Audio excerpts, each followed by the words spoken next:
tous, on se retrouve pour le deuxième atelier de la semaine. Alors un atelier plutôt simple en l'occurrence, mais attention, là je compte sur vous chers parents pour travailler du vocabulaire spécifique.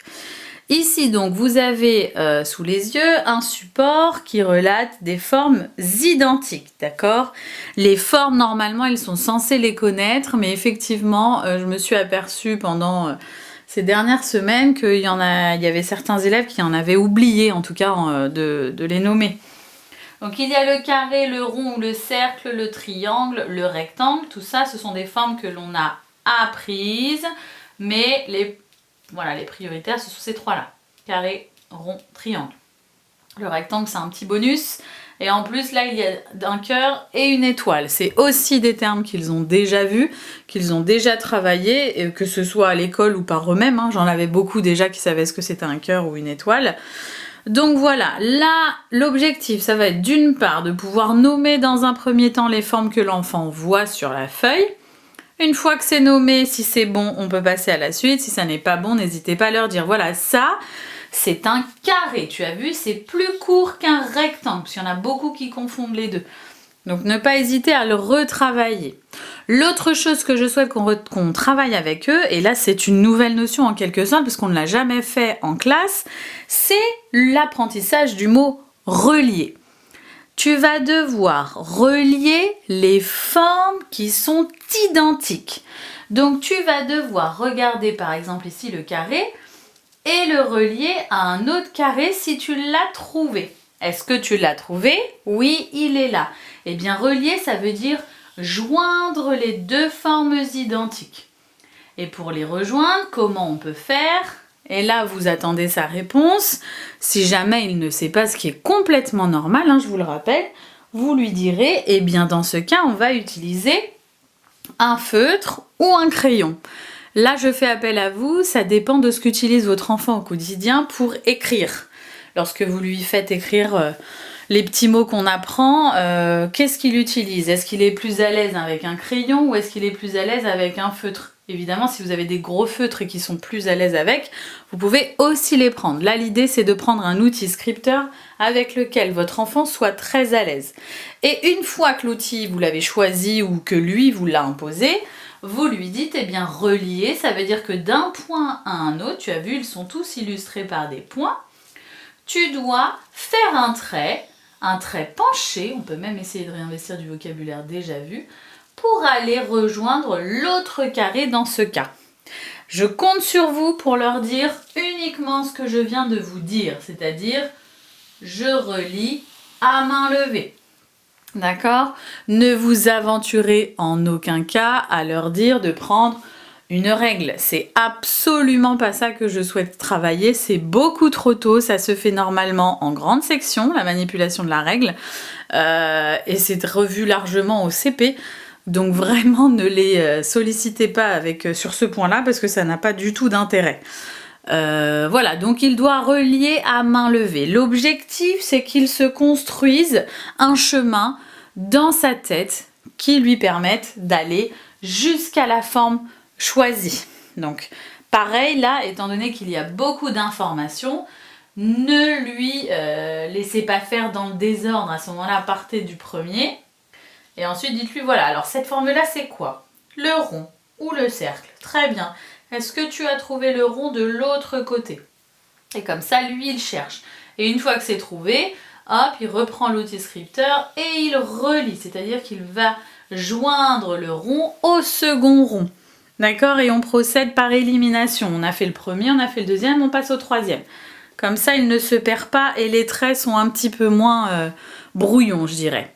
Voilà, donc c'est en soi, je vous l'accorde, très simple, ça peut aller très vite, mais là, ça permet encore et toujours de retravailler ces termes qui sont importants en maternelle et qui construisent les bases de demain.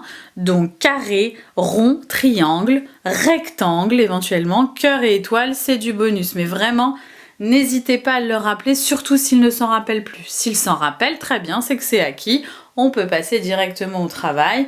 qui, je vous rappelle, demande quand même de se repérer sur la feuille, hein, c'est pas évident, d'aller chercher un autre point, surtout quand on n'a pas l'habitude de tracer. Et en plus de ça, d'utiliser un bon outil scripteur. N'allez pas leur mettre dans les mains un outil qu'ils ne manipulent jamais, parce que là, au-delà de tracer une lettre qu'ils peuvent déjà connaître depuis quelque temps, là, relier, pour le coup, c'est nouveau. Donc voilà, mettez-les en confiance et donnez-leur des outils qu'ils connaissent. Voilà pour l'atelier du jour. On passe tout de suite à la comptine.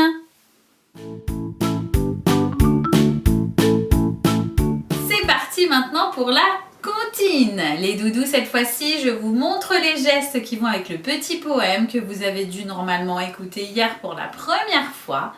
Le titre, c'est « Dans tes bras ». Regardez bien les gestes. Dans tes bras, mon papa, je me sens plus grand, moins peureux, plus heureux. Je t'adore plus encore, mon papa. Bonne fête, papa! D'accord? C'est très simple, mais il faut quand même bien mettre les gestes sur chaque mot de ce petit poème. On est reparti, on le fait une deuxième fois. D'accord les doudous? Préparez-vous.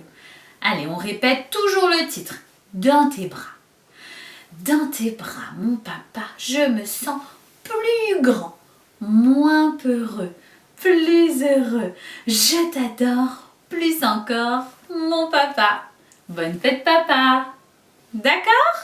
Eh bien voilà, maintenant vous avez tout, vous avez les gestes, vous avez le poème. Il ne reste plus qu'à l'apprendre, car je vous rappelle qu'il reste encore quelques jours avant la fête des pères. Tout de suite après, je vous mets un petit quiz. Attention sur les chiffres. On n'oublie pas et on continue. Au revoir mes petits chats. À demain. Non, pas demain. À jeudi. Demain, nous sommes mercredi et le mercredi, on ne travaille pas, on se repose. Bisous. Mes petits doudous, aujourd'hui, attention, ça va porter sur les chiffres, d'accord? On va voir si vous les connaissez tous. Est-ce que vous êtes prêts? Attention, c'est parti! Quel est ce chiffre? Oui, bravo! C'était facile, hein, le premier, c'était le 1. On y va. Quel est ce chiffre? Oui, bravo! Attention, ne confonds pas avec la lettre. C'était le chiffre 0. Lorsque je parle de chiffre, c'est le 0. Mais vous avez raison, ça ressemble beaucoup à la lettre O. D'accord? Attention, on reprend, concentrez-vous. Quel est ce chiffre? Ah, allez, c'est le 4. D'accord? On ne confond pas le 4. Concentrez-vous, attention, quel est ce chiffre? Oui, bravo, c'est le chiffre 2. Allez, on en fait encore 2. Attention, quel est ce chiffre? Oui, c'est le chiffre 3, monsieur Bidou, on n'oublie pas. Et attention, le dernier, il est dur, hein, mais je sais qu'il y en a beaucoup qui le connaissent. Attention, quel est ce chiffre?